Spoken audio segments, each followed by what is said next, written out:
আমাদের মধ্যে পেয়েছি মাননীয় হেমন্ত দাস মহাশয়কে, যিনি আমাদের গ্রামেরই।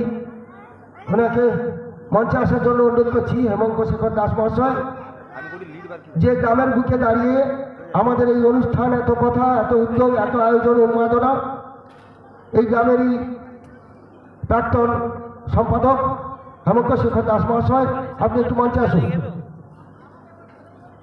প্রত্যেককে আবারও দেবী চক দুর্গা বাজার ব্যবসায়ী সমিতির পক্ষ থেকে আন্তরিক শ্রদ্ধা, প্রণাম, ভালোবাসা জানাই এবং বিজয়ার প্রীতি শুভেচ্ছা ও অভিনন্দন জ্ঞাপন করছি।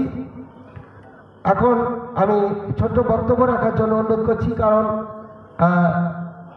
এত কথা কিসের, অনুষ্ঠান তো শুরু করে দিতে পারেন না, তা হয় না। আমরা যেমন পুজো করার সময় প্রতিমাটিকে রাখি কি ঘট রাখি, তারপরে তাকে বিভিন্ন নৈবেদ্য, ফুল